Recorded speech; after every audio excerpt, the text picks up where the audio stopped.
Well, hello. Welcome to our podcast and our live cast. Today, I have a special treat for you. A really wonderful gentleman with a more wonderful story about a wonderful facility and movement that was created in Louisville, Kentucky. And this isn't a local interest story. First, I'm not in Louisville and don't live in Louisville, so it certainly wouldn't be local to me. But this is a story really of national interest and more, because what they have created is a model that can be carried through every city. And so I want to bring on here our author today, and that's Jay Davidson. And Jay is the author of Miracle on Market, Where Hope is Found and Change Happens. Jay, welcome to the live cast. How are you? Miracle on Market, Where Hope is Found and Change. Oh, I hear you're watching. Are you watching me on Facebook, Jay? Do the live cast. How are you? Miracle on Market, Where Hope is Found. Jay, you're going to want to turn me off on Facebook if you're watching me on Facebook. Do the live cast. How are you? Miracle. Yep. There we go. Are we better now? Yes. Okay, very good. Well, Jay, how are you today? This is your book launch day. This is really exciting times. Oh, I'm really excited. It is launch day, but it's a long time coming, 2 years in the work, and a lot of fun. Got started in it really struggling in the beginning, and as I got into it, it became easier and easier and easier to write. So I just kind of really fell into it. It was a lot of fun. Well, today is a long time is a long time coming, not just because of the process of, creating and writing and publishing a book, but the story that got you to this point, right? Yeah. This is truly a long time coming. So for the benefit of our listeners and watchers, if you would, please, I want to know more about you. But before we get there, I also want to tell people that the book that we're talking about is available on Amazon today. And in fact, you can pick it up for 99 cents if you're listening or watching this on launch day. You can get the Kindle version for 99 cents, and the paperback is there as well. And if you're participating in the live cast, please also put in any comments, ask questions, cheer Jay on, or ask questions about him or his organization or his book, and we'd be happy to address those. All right, Jay. So tell us your story. Let's get into this, because I'm excited for people to hear this. Well, it seems like God's been working in my life from the very, very early childhood all the way through my life experiences, ups and downs, and all the way into seniorhood. Actually, I guess the simplest way is to say that I spent 20 years in the military, retired, and then I've spent 30 years reaching out to helping suffering alcoholics and addicts. And how that all has transpired is in the book of Miracle on Market. And during my time before I got to the healing place, I was involved in a lot of different things. I got a lot of different assignments in the military. One of the things that's really interesting is that I got sober while I was in the military. I was about 17 years in active duty, and it was when my alcoholism really hit bottom, and I ended up having to get confronted by my boss, and he told me that I needed to get sober. He was going to kick me out of the Army, and so was my surrender to my higher power and hitting my knees and asking for help, and ended up going into a 12-step program and getting sober. And through that process, you have to understand that 20 years in the Army, I spent 20 years in the infantry, and that's all about people and helping people, and you're only as good as the people that you serve.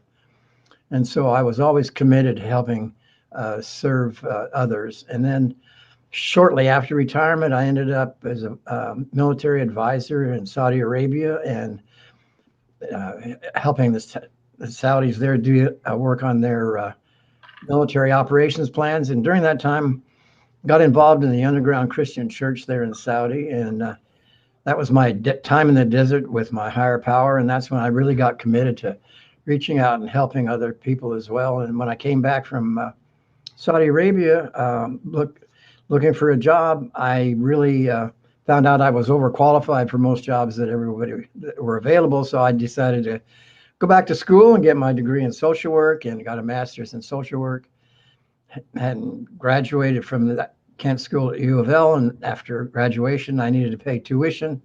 So there were these doctors that were operating this homeless shelter down on 10th and Market, and they needed a director to come in and run the shelter for them. And I knew that with my military experience in logistics, I could do that. So they hired me, and they knew that I would be able to run that shelter, but weren't too worried about any kind of social work activities, and they just let me run with it. And so in December of 91, I became the director of the JCMS outreach program, referred to on the street by the Morgan Center. Through all of this, there was my God just guiding me through, and every time I made a mistake, he turned it into a solution. So it's been a really interesting ride. Wow. The experiences that you've had in the military and the skills you developed there, transferring into the management of the center, it makes so much sense, but I don't hear that all the time. And like the way you say it, it's almost like, well, yeah, of course, that would be the perfect use. But wow, what a blessing. One of the stories in the book is about my time as a brand new second lieutenant taking over command of my rifle platoon in Vietnam, and scared to death about not worried about keeping the men alive, accomplishing the mission. And the short story is that we were on patrol, and we took a break for lunch, and it just happened to be near a stream in the jungle, and the guys went over to the stream to take a break, and there were some ladies on the other side of the stream that invited them over to have some fun.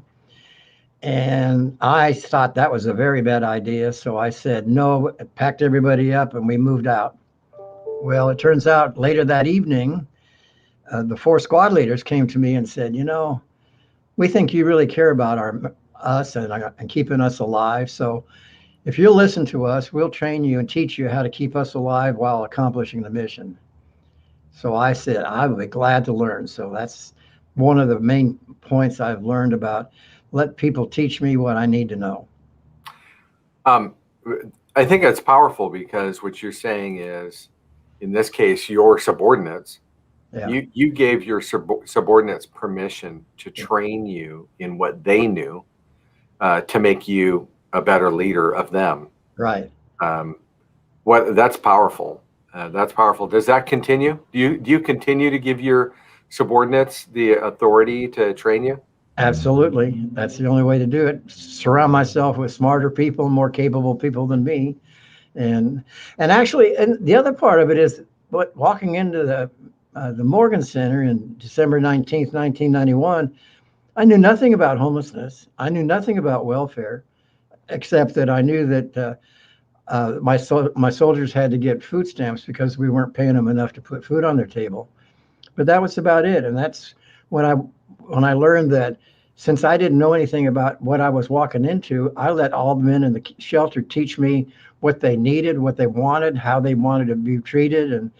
And as they were treated with dignity and respect, they gave back dignity and respect, and were able to share with me what they really needed and wanted to be successful. And that's when I realized that a significant number of the men on the street that were using the Morgan Center were addicted to alcohol and drugs. And I realized that, for me, I was 8 years sober at that point, and I knew that the only thing that worked for me was a 12-step program and accountability and fellowship of that 12-step program. And it was a program of attraction. And so I knew that if the men didn't get sober, they would never get off the street. So I guess since I didn't know any better, we were just going to start out and try to do something. I didn't recreate anything that was already in existence. So it was the men teaching me how they wanted the program to be set up. It was pretty interesting. So let's get into that. Let's get into the Miracle on Market. Tell us the story of the healing place. Tell us how it came about and what it's become. Well, very quickly, when I came into the Morgan Center, they had the overnight shelter, and then they had a building across the street, 1017, 1019 West Market, that was in bad need of repair and renovation. And there was money set aside for that. And I decided that now that we have an overnight shelter, we needed a sobering up center, if you will. And so I was able to get money together through grants and donations to come back and have Jesse Bollinger renovate the building. And when we got that opened up in September of '92, we now had two outreaches to the street. First was the overnight shelter, and second was the drunk tank, or the sobering up center, 24 beds. So I figured, well, now it's time to start a recovery program. So this is October 1992, election year, which is Bush versus Clinton the same time around. And of course, all of us know what October's like when it's the month before elections. And so all the news, all the articles the newspapers were about election news. And so the first Monday in October, I decided that from my limited social work experience, I knew that I should not mix drinking men with non-drinking men. And that, because that would cause relapse and fights and all that kind of problems. And so I decided that we were going to make the Morgan Center an alcohol-free and drug-free center. So Monday night at 4 o'clock or 3:30, when I did check-in, and I checked in 80 guys, and every time I could tell that there was alcohol on their breath, I would say, I'm not going to check you in tomorrow because this is going to be an alcohol-free shelter. And they said, okay, fine. So I checked in the 80 men. Tuesday night, it was time to check in the 80 men, and I looked out there, and there were only 50. And I said, well, where are the other 30? And they said, well, you said if you smell like alcohol, you're not going to check them in. So they went somewhere else. Well, I said, okay, fine. That night, I got calls from all 4 shelter directors in the city saying, what's going on down at the Morgan Center? You kick these guys out. They don't know where to go. They can't get into our shelter. You're creating all kinds of problems. What's going on? I said, well, we're just trying to start a recovery program for alcohol and drugs. So they said, fine. So I thought it was all over, but it wasn't. It was just beginning, because 9 o'clock the next morning, right out on Market Street, right in front of the 1020 West Market, there were homeless men walking up and down the street carrying petition signs saying, doctors, shelters, rules unfair, shut out the homeless. And they even had homeless guys out in the middle of the street passing out handbills. Oh my gosh. It was crazy. Well, since the Morgan Center at that time was primarily supervised, the board was primarily doctors, they got a little nervous about that publicity, because I had all 4 TV stations and both newspapers down to the Morgan Center at 11 o'clock saying, what on the world is going on around here? How can the doctors be so cruel to kick these men out of the shelter? Don't they know any better about homelessness? Well, that caused the chairman of the board to have an emergency meeting of the executive committee the next night, Thursday night. There are 9 members on the executive committee, but 18 doctors showed up for that discussion, and they argued for about 2 hours, wet versus dry, dry versus wet. And so Dr. Ward finally took a vote. 9 voted wet and 9 voted dry. So I did the typical military tap dance and said, well, because I didn't want to lose this. And I said, well, maybe we can do both. Maybe I can have wet and dry, but I need to hire some more staff and do some rearranging. They said, well, how much money would you need? And of course, I didn't have any idea. I just took a swag. That's a silly, wild ass guess. And I said, about $100,000 will do it for the first year. And they said, okay. And they went out and raised the money. And so what happened was 1020 was a 2-story building, 24,000 square feet, 12,000 square feet on each floor. So the top floor was wet and the bottom floor was dry, and the bottom floor became the beginning of the recovery program. That's become the core and the essence of the healing place. And that remains to this day the core foundation of the healing place model. We have a wet shelter for overnight. We have the sobering up center, the detox, and then we have the abstinence-based long-term recovery program. Wow. I'm pretty impressed that was a turning point, obviously, Yes. and I'm pretty impressed that you had the option to do both, like that was even a thing. Well, the doctors were willing to take a risk. I was willing to take a risk, and we didn't have anybody telling us how to do it or why we couldn't do it. And so we decided to just try to do something that was different. Wow, that is incredible. Um, so tell me about the healing place now, because what it was then and what it is now, I understand, are slightly different. Slightly. When we started, there was um, uh, 80 beds. 10 men were started in the recovery program. The annual budget in 93 to 94 was about $300,000. Today, over the year's growth, it's 30 years old now. So we now have 1,000 beds filled every day, and we have a $10 million annual budget. We still have the same success rate that we did in the early years, and it still costs less than $30 per person per day. And all the services are provided at no cost to the client. Incredible. And how many beds now? 1,000. 1,000 beds. Right. Between three campuses, Campbellsville, the women's campus at 15th and Hill, and the men's campus at 10th and Market. This is incredible. Now, let me take a step back for just a second to remind everybody that the book Miracle on Market, which is where you'll find all of this story and the model, is available now on Amazon. You can pick up the paperback or the Kindle. It's there. The paper or the Kindle right now is 99 cents, and definitely recommend you pick this up today. So coming back here, hang on just a second. There we go. All right. So Jay, tell us about the model as it applies to other facilities, and then I'm going to get to a story. I've been told I need to ask you about the carnival. Okay. So we can either talk about the carnival now and the model later, or the model now and the carnival later. Which would you prefer? The model is the same today as it was back in 1993 when we started the recovery program. It's a 12-step program, meaning we use the principles of 12 steps to teach men and women how to learn how to live a sober life. But we do it through mutual help and peer support. In other words, one alcoholic reaching out and helping another alcoholic learn how to change. They're sharing their experience, strength, and hope on how they've been able to change a character defect, and they share that with the alcoholic that's struggling. And the other part of it is that unconditional love with no expectation. You see, I learned early on in my life that love always hurt and it always costs something. But in recovery, there's this phenomena of unconditional love that says, I love you in spite of the fact that you made me mad yesterday, and I'm going to help you because I love you enough to want you to live. And so I'm going to share my experience with you to help you. That's rare.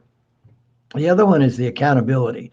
And accountability is important for alcoholics and addicts to be held accountable for their behavior and be willing to be held accountable for that behavior. And so we have the community meeting that meets 3 days a week, where men and women hold each other accountable for their inappropriate behavior and give strength-based suggestions on how to change that behavior. And those are the two powerful forms of the mutual help, peer-driven residential long-term recovery program. The other part of it is you have enough time to allow change to happen. Change takes time. And it's not only enough to know what you need to change, you need to have the time to practice this new behavior so it becomes a habit. And that's what can happen at the healing place. Because generally to go through the classes and the curriculum of the 12-step program, it takes about 6 months to 9 months to go through that process.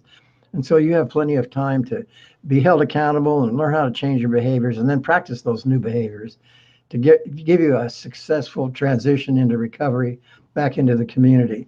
Every alcoholic and addict I have met is intelligent, creative, sensitive, focused, and driven, and can do anything they put their minds to. They just couldn't show up every day. But now in sobriety, you look out, they become the best employees, the best volunteers, the best mothers, fathers, sons, and daughters, the best community leaders, you name it, they can do it, and they do. And so that's the power of this model. We want to sustain their recovery once they leave the healing place. We still have a high success rate of men and women staying sober once they leave the healing place, and so that's kind of the highlights of the recovery program. Wow. Okay, so let's get to this carnival story. Marla told me, Marla on your team said I'm supposed to ask you about the carnival. You're right. Well, I got sober in 1983, and then the general that was going to kick me out of the Army is the same general that promoted me to lieutenant colonel. So I served 3 years remaining on my 20-year term. And getting close to the 20-year mark, I realized that maybe my Army career was pretty well finished. And I had this opportunity with my wife and I to go visit her friends that owned a carnival in the Kentucky State Fair in Louisville. And we had such a fun experience with that. We thought, man, that's really a lot of fun. I didn't think any more about it. But 2 months before I was about ready to retire, the owner of that carnival called me and said, I would really appreciate it if you consider coming to work for me and learning how to operate the carnival, because I want to run parallel shows through the small county fairs. And I thought, we're working a carnival. Let me think. Well, gee, it looks like it's an organization that has its own command structure, its own mess hall, its own power generating system, its own transportation, its own maintenance. Actually, the only thing they don't have is water, and that's achievable every time you go into a new town and hook up to the water supply. So, it kind of looks like a carnival's like an infantry battalion, which is what I've been working with for the last 20 years. That sounds like kind of fun. So I retired to join the carnival. My leadership in Washington, D.C. thought I was crazy. They didn't believe it at first, but then my going away party, they made this nice big cake with the carnival decorations all over it, and they wished me good luck. And during the carnival time, we would move every 7 to 10 days, and there was a lot of downtime on the front end of that week. And so I would be walking around talking to the ride jocks. They're the guys on the lowest part of the totem pole. And I'd befriend them, and I'd be playing AA tapes and Christian music out of my fifth wheel trailer, and just kind of really getting to know the guys. And it turns out that walking down the midway one day, they all started calling me boss. Well, the problem is I learned quickly that there's only one boss on the midway, and it wasn't me. It was the owner, and he got a little jealous about it, did everything he could to make me quit. And of course, I still had my alcoholic ego says that, by God, and my military ego says, by God, I never quit anything in my life, and I'm not going to start now. And he did everything, literally did everything he could. Gave me a ride to put up and down that was the worst one on the midway, and I still made that a success. That pissed him off. So finally, he just said, we pulled into the parking lot at the fairgrounds at Huntsville, Alabama, and I hadn't even dropped my fifth wheel trailer yet. And he just pulls up and says, don't bother to drop your trailer. You're fired. You can go over to the motel on the other side of the fence. And so that I have the distinction of being the only carny getting fired from the carnival. Well, by the way, you've got a fan here who says, and that's Kathy Fyock, who says that she does love your circus stories and carnival stories. So that is terrific. And she actually made the comment here. Yes, an infantry battalion and a carnival were the perfect career path for founding a rehabilitation facility. Yeah, of course. This is one flows naturally from to the other, right? Well, now that Kathy mentions that, I didn't make that complete connection, but she's absolutely right, because it was the same people. Well, now that's an interesting part. Some of are you talking about carnies and yes, and that type of thing? Yes, really excellent. I mean, that experience with them helped prepare you for the experience in the facility. Correct. Wow. Nothing happens by accident. I learned that a long time ago. Nothing happens by accidents, and miracles happen every day. Most of us are too busy to see them, but I'm blessed because I get to see miracles every day at the healing place. Wow. Chris said, and let me put this comment up. She says, you mentioned in your book that you keep the focus of the program simple and eliminate as many outside distractions as possible. What are some of the practical ways that you eliminate those outside distractions? Well, before COVID, we didn't allow cell phones. Before the cell phones, it was pagers, and before pagers, it was handheld phones. We eliminated those. We tried the front end of the program in the motivational track. We really kind of controlled the flexibility of the client, because they're actually restricted to the property for the most part. They have freedom to go from during the day to go to classes to our outside campus for classes, but when they come back at 4:30, they're restricted to the property until the next morning. In other words, they can't leave that evening. So for the first 60 days, they're kind of intentionally kept together so that they can start building relationships and bonding with each other and starting to get to know each other. And the other part of that motivational opportunity is when they walk to that outside classroom. It happens for the men, it happens to be 2 miles away. For the women, it's 1.5 miles. But during that trudging, that's walking with a purpose. You're actually learning how to build relationships, learning how to trust each other, holding each other accountable. When you want to think like, I need to go see my drug dealer, then your buddy will say, no, man, you don't want to do that. You're already invested this much time in your program. Don't do that. That would be really stupid. So a lot of that synergy occurs when you're bonding, walking down to the classroom and back.